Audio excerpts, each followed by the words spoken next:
Hey guys, it's your girl Mimi. Today's video, I'm going to be sharing 13 important skills. 13 important skills that I think are more important than other skills. So I shared a video talking about 14 lucrative skills that you should be getting if you're considering coming to Canada, and it's true those skills are in high demand. However, I noticed that there are actually people who have all the skills. However, there are other kind of skills that they lack, and even though they know how to do these things, still are not able to find a good job. Now, after staying in Canada for almost 2 years, I realized that certain people are not lucky. They just perhaps, manage to mold themselves or train themselves in a certain way that makes them more appealing than other people. So these 13 skills that I'll be sharing, take a pen. You might just need one or two of them. Before I go straight into the video, guys, because I don't like long intro, I'm going to be answering later on in the video if tailoring is or fashion designer is a skill in demand. That question I've received more than 100 times in the comment section, and I feel like it's time we address it. So I'll be talking about fashion designers later on in the video. Let me give a quick disclaimer that I'm not on Telegram and I do not write people to send me money for anything aside you booking my one-on-one section, which is usually linked in the comment section and in the description box below. So let's start number one today, which will be communication. Okay, oh, I know, Mimi, but hey, how do you talk? Just because you can talk does not mean you are communicating. Ability to practice active listening is also very important when communicating, especially in a work setting. So if I'm talking in a professional setting, it's important to pass my point without shouting on people or without raising my voice or even sounding like I'm aggressive, because we are colleagues, we are not friends. So there's a way to conduct yourself, there's a way to speak, tone, body language, okay, and also active listening is very important in a professional setting, okay. I'm from Delta, so I'm from Delta State, okay. Someone said, are you really Igbo? Yes, my tribe is Igbo. My name is Ifoma. My state is Delta. Okay, I digressed. Anyway, what I was trying to say is that there's this tendency, where I come from, to also want to overshadow everyone and talk and, all of that. All those things I started to unlearn, and also started to learn how to conduct myself when I'm in a place where everybody there is not from the same culture as myself. If I'm in Delta State or I'm in my country, I can talk in a certain way and somebody might not be offended because they understand, the culture and why I'm speaking in a certain way. But if you're in a place where there are people from diverse country, you have to be able to carry yourself and speak in a way that you will not be called into the HR office all the time, okay? Why are you going to be called? You'll find out later when you get there. Hopefully you don't have to get there for negative stuff. Anyway, so on the written communication, it's important to know how to write simple email. You'll be shocked. I don't even want to talk about how horrible the emails that I receive on a daily, how horrible. No subjects, no punctuation. I don't know what you're talking about. You just write me and say, so from YouTube, and you put your question. I don't know which video you are referring to. I have over 142 videos. I open the email. I'm looking, because I have this, soft side, like, it's actually a bad habit. I don't like to ignore people. If you send me a DM or you send me an email, I always like to respond. But if I don't respond, just know that I don't understand what you're talking about. And it's not in my place to start asking you, what are you talking about? Because if you're emailing someone that you do not know, you need to be clear enough so that if the person sees it, you're clear enough to the point that when the person gets to see it, they would be forced to respond, okay? Anyways, and that's just me, and I'm not even working out. I don't know, in a work setting, everybody you're going to be communicating with is going to be via email. You need to be clear enough. And speaking of that, I work directly with a hiring manager, and I was, privy to see a lot of CVs and resume. You'll be shocked how horrible some people's resume are. And you have these people complaining, oh, I don't have a job. I mean, you write this kind of horrible resume and you think that you're going to get a job.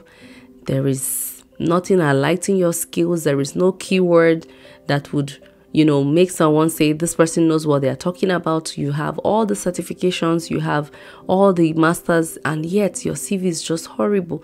You do not know how to put things that you've done in your previous workplace or in your current workplace to make your resume attractive. Look, let me tell you one thing I like about white people. If they move this thing from here to here, the way they will write the moving of this thing from here to here, you would think it's more than just moving it from here to here.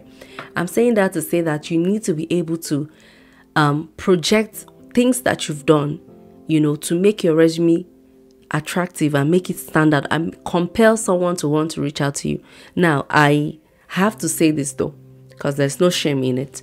When I moved from healthcare to projects, I also I'm not an olodo, but I didn't know how to write my resume in a way that those things that I used to do in the hospital would make sense for an engineering firm. Okay, so I'm saying this because I know that you can't be perfect in all sides. So I decided to reach out to these people. They do resume, they do cover letters and all of that. I just wanted them to help me construct all my experience in the hospital to projects, So I always recommend them, by the way. It's not a paid ad. You probably see me talking about the importance of resume. The only reason why I'm also talking about them here is that if you are looking for a job, you need a good CV. Your CV needs to stand out, okay? So reach out to them if you're looking for a CV, cover letter, LinkedIn optimization. That one is another important thing, even though I'm talking about communication.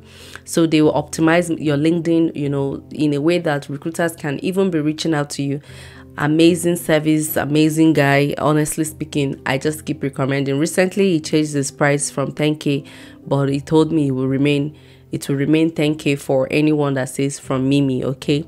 It's not 10K for everything, 10K for each, okay? 10K each. Cover letter, 10K. CV, 10K. LinkedIn, different price, you understand? Okay, anyway, moving on to number 2. You need digital literacy, okay? Digital literacy is very, very important. We are already in a digital world anyway, so your ability to use computer effectively is very important. I was shocked to my bone when someone didn't know what MS means, because someone wrote in MS Word and he didn't understand that, So if you're still struggling with things like Microsoft Word, with things like, how to write a good email, like what I was talking about previously, and you're still struggling with how to even just use computer, everything these days is digitalized.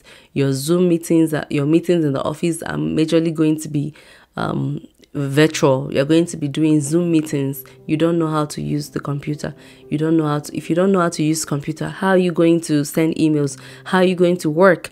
Because when you get to the office, in some jobs, not all, most jobs, you're going to need a computer in front of you. So how are you going to work with it? You need to learn how to use computer. That's why I'm saying that certain skills are actually way more important than some other skills. Even if you're a carpenter in this country or a mechanic, you need to know how to use computer, okay? If I were you, I would just go and enroll myself in a computer school, because that's the way the world is. Everything is on a tab, phone, computers. Know how to use basic function of a laptop or a PC. I don't know, but you need to learn it. At least know the basic thing. You should be able to know how to copy paste. You should be able to know how to compress files or send files or all those things. Honestly, I don't know how you're going to live in the world of today without knowing how to use computer effectively. I'm going to move to my number 3 point, which is adaptability. Look, when you move to a place that is not your country, you need to learn to adapt, because there are so many people there that your way of life might not look, it's not abnormal, but it's not the usual in that place. You need to learn to adapt, especially in a workplace. There are organizational cultures, there are workplace cultures, there are certain things that some companies we hold in high esteem.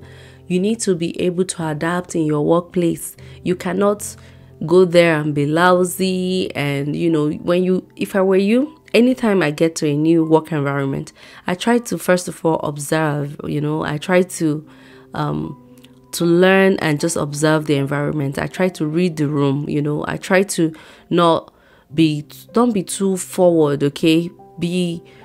Have some form of emotional intelligence or some form of intelligence, you know, to read the room so that you'll be able to adapt. Let me tell you something. If you work in a place where people don't like you, you wake up in the morning, you will not even feel like going to the office, you know. So it's important that your colleagues actually like you. I'm telling you, it's important. You might not be friends, okay? You don't have to be friends. Colleagues are different from friends. But it's important that people think that, or people can feel and people believe that you're someone that can adapt and you're someone that can be worked with. You understand? Okay, let's not make it too long. So my number 4 is going to be you have to have some form of problem solving skills. When there are problems, you know, in your team or in your department, you have to actually have that sense of thinking to be able to come up with, you know, critical thinking ability to come up with solutions. I'm telling you, people who are able to come up with solutions in any team or in any organization would easily have promotions, would easily be considered for, you know, higher positions or, you know, important meetings. You know, if anytime there's a problem in your team, you are that kind of person who goes extra mile to, you know, come up with a solution. You are that person that is able to think critically, you know, not just, oh yeah, you've paid me, that's I'm not paid for that. That ability to go above and beyond is very important, okay? Especially if it's not your company. If you're that kind of person that wouldn't want to work for anybody, then that's not for you. But if you're someone who is your next meal and your ability to pay your next rent depends on you working in someone else's company, you need to be able to solve problems. You need to be able to have some form of critical thinking ability, okay? I don't know how you're going to get it, but yeah, research more about that.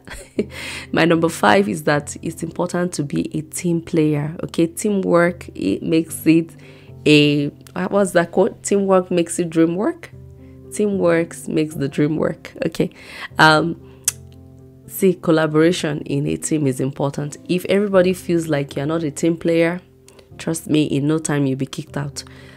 Learn to be a key team player. If you check most jobs, you're going to be seeing that the description in the job is going to be they're looking for someone who is a team player, someone who can collaborate with the team, someone who will be able to work with different departments. And because the way it is actually in my, how many years now have I worked? My first major job was in the UAE, so I worked there for almost 5 years.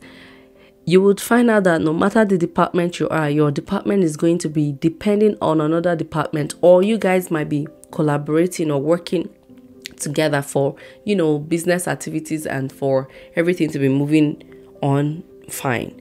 So your ability to be a team player, and not just in your team, in the organization, is very important. Not I have a master's degree, I have 5 degrees, I have 5 certificates, but you're a horrible person. You don't know how to play in a team. You want to be the one that everybody should see. Now, there's a room for, there's a difference between healthy competition and you wanting to, you know, sell yourself. There's workplace politics, so you need to learn how to sell yourself and how to, you know, let people see you. We'll talk about that, because in my previous job, I thought just come to work, do your work, leave. But no, it's important to have those small talks in the hospital, I said in the hospital.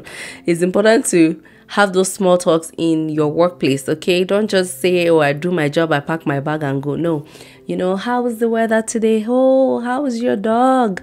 Oh, you know, this kind of talk. You need to learn it, okay? Take coffee and make some small talk about the coffee. I don't know.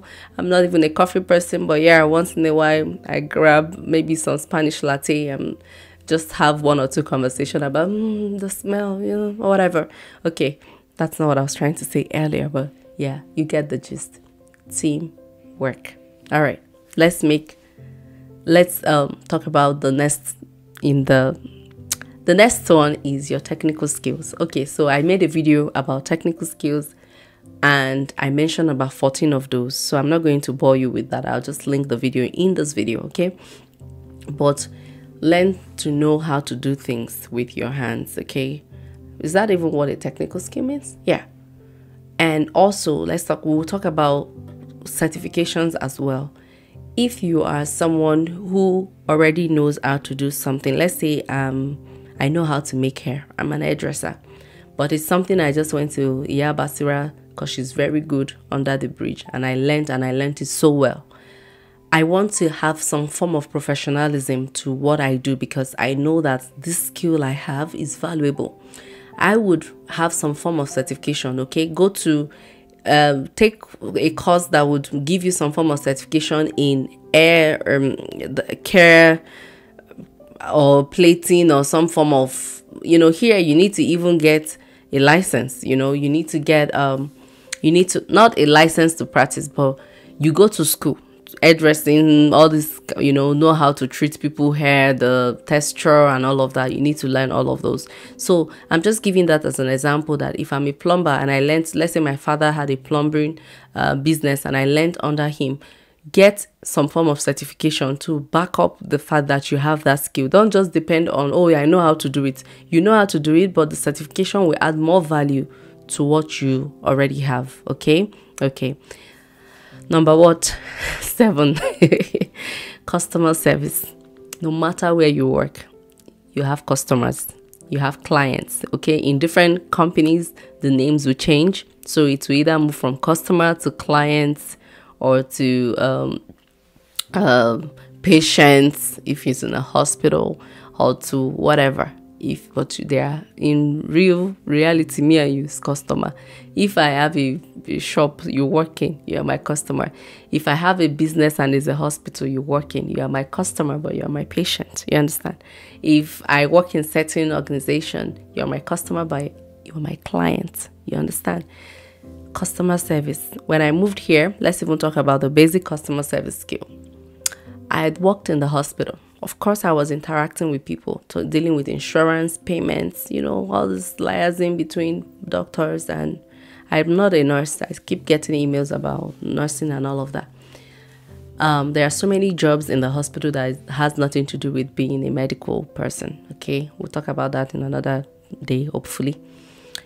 But yeah, administrative roles in a hospital. There are actually high-paying jobs that you can do in the hospital without being a nurse.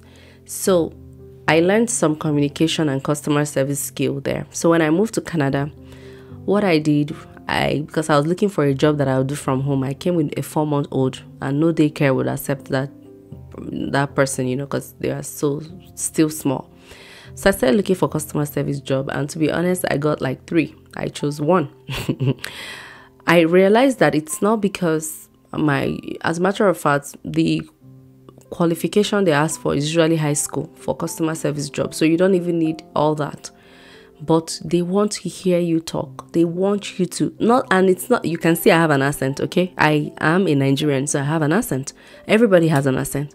But you need to be clear enough, okay? And if you are clear enough, and you're someone who is like, if they can perceive that you're a people's person, customer service is all about your ability to listen to customers complain or make requests, and you are solving problems. And you need to also have some form of patience. It doesn't even matter. That's why I started by saying, no matter the industry you are, you have customers there, or clients, or patients, or whatever.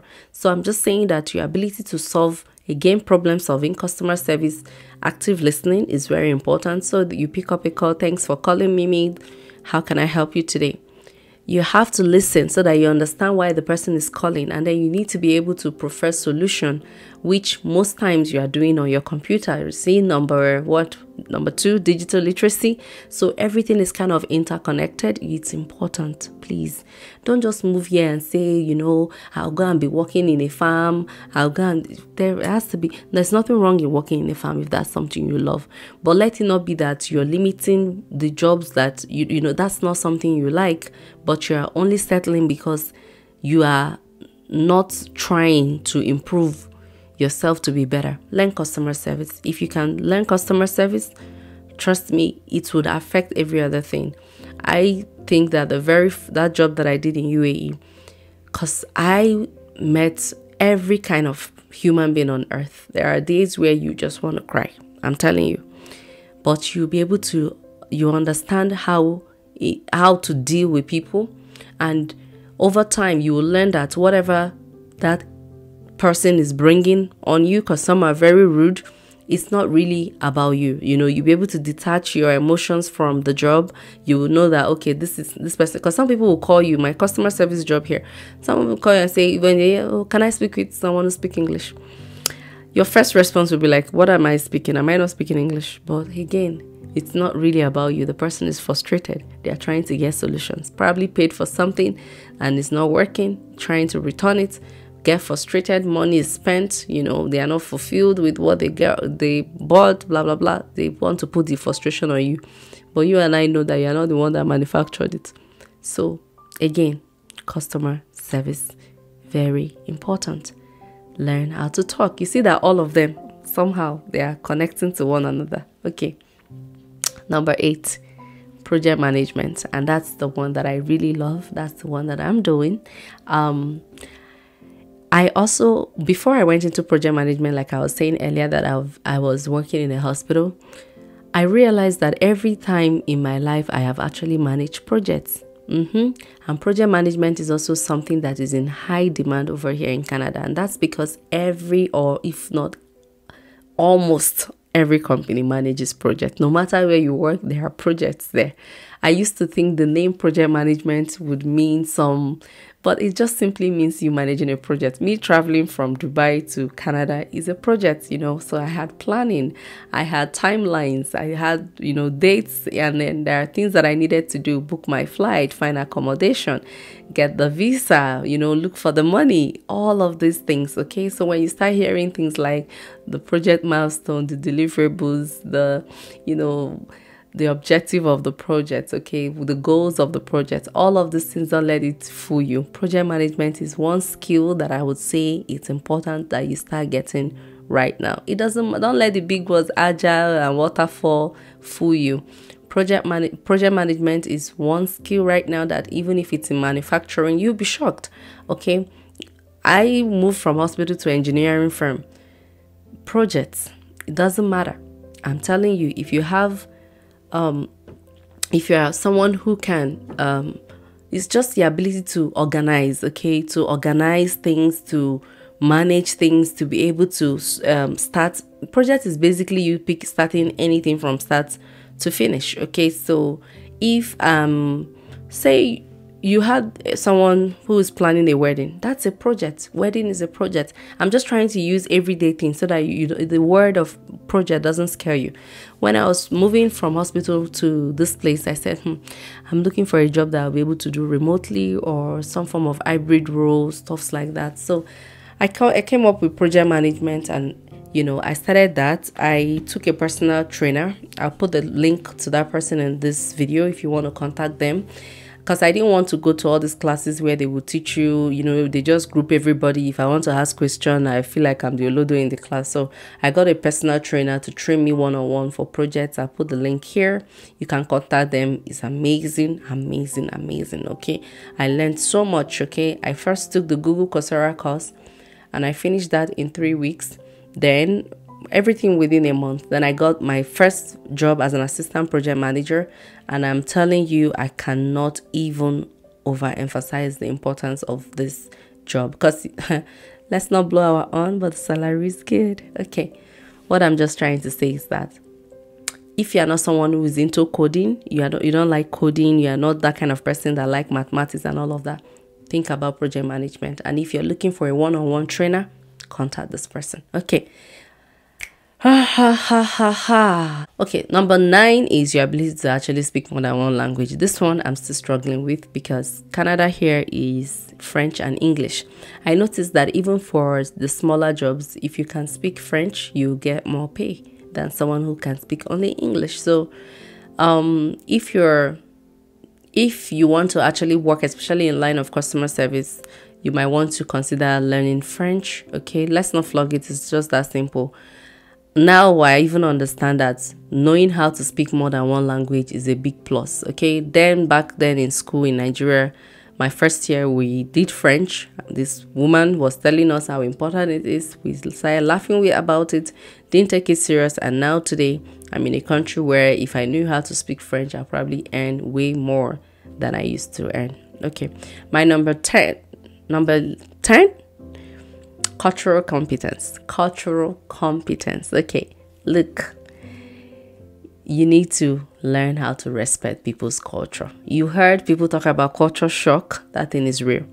Culture shock is real. So what in a society like Canada, where people are coming from different, people are coming from different part of the world to Canada. Okay, people are coming from different part of the world. People are you have people from Asia, Africa, Europe, North America, and all of that.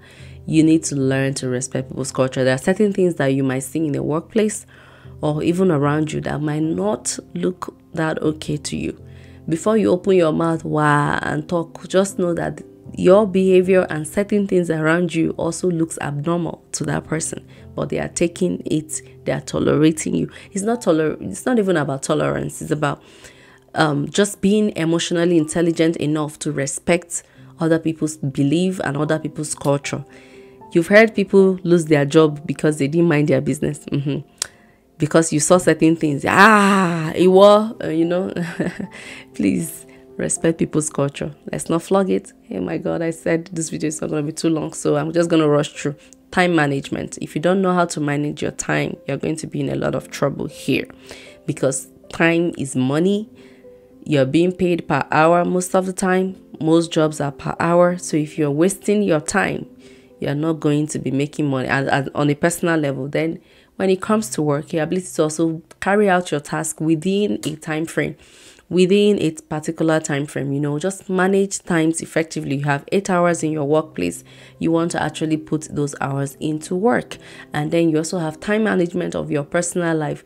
The way I think since I moved to Canada, how much is my 1 hour worth? Because I'm being paid per hour. So how much is my 1 hour worth? So just think of that and compare what your 1 hour is worth. And then when you want to waste your time for anything at all, then you're going to ask yourself, this time I can potentially earn this much with this time. And what are you doing? Wasting your time? Don't do that. Okay. I said I was going to talk about tailoring. I haven't forgotten. I'm still going to talk about that, but let's talk about networking, okay? Because you move to this place, you're trying to get a job. Learn to network. Learn to go outside your community.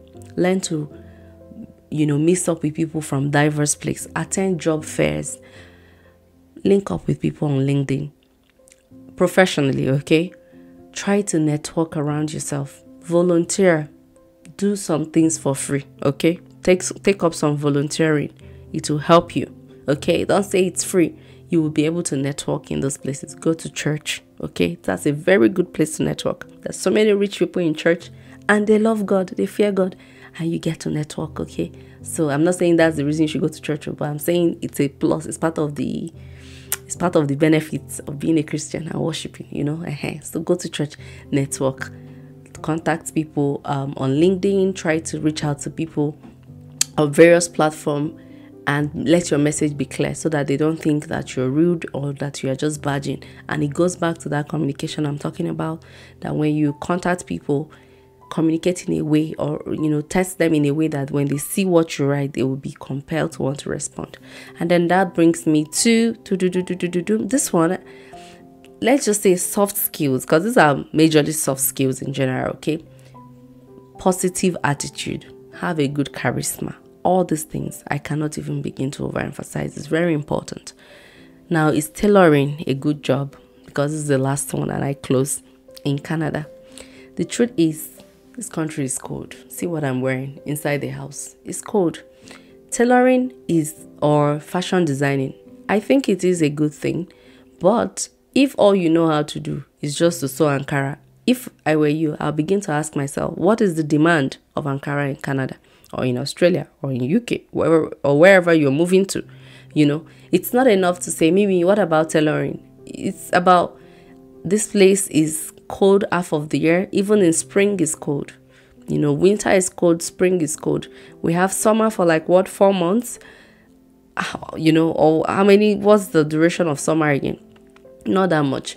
So you're going to ask yourself, how many people need Ankara that much in summer? Okay, that's another thing. And then the culture and where you are, how many people actually wears Ankara? Even the Nigerians, even the ones that I brought from home, How many times do I wear them? Now, that's not to say that people don't have need for these things. Oftentimes, people want to do like family picture or birthdays and all of these things, and they might want to go cultural. But in terms of like high demand, I can't compare it to making my hair, for example. When people who do braids or dreadlocks and people who can retouch or fix a wig for you, fix weave on for you, all of these things are going to be, these people would obviously have more demand. Now, if I'm a fashion designer, I will start learning how to make other kind of clothes, not just the kind that you're used to making back home. You have to learn to be able to, what you make needs to suit the environment, so to say. So if you're making clothes that are just going to be only Ankara, don't forget also you've got competitions, because Ankara you can buy on Amazon, you can buy it on Shein, or is this Shein or Shein? Shein, I don't know how to pronounce that thing. And you can also order Ankara from Etsy they've already made it. So it's not a bad skill. It is a good skill. Oftentimes people do alteration as well. That's also another thing to make money from if you know how to sew. I have a machine myself. I know how to sew. I learned how to sew from back home before, way before while I was in school. And the truth is, I don't think that if all I know how to do is just Ankara, I will be making a lot of money here. However, because human beings must wear clothes, so it's not even about fashion designing not being a thing. It is a good thing, but you need to also learn to design other things that are in demand. If you make clothes like what I'm wearing now, you are going to sell. You understand? Because that's what most people would want to buy. Or even in summer, you make clothes that will fit summer. But if it's just Ankara to cut Ankara, design Ankara all the time, then maybe since you already have the skill to sew anyway, just learn how to design other kind of clothes is what I'm going to say. It's not a bad skill at all. I don't even think there's any skill that can be bad. It's just how much you are able to, fine-tune that skill to make as much money as you can. All right. I said all of these things without saying subscribe to my channel. Please don't forget to subscribe to my channel. God bless you guys. See you in the next video.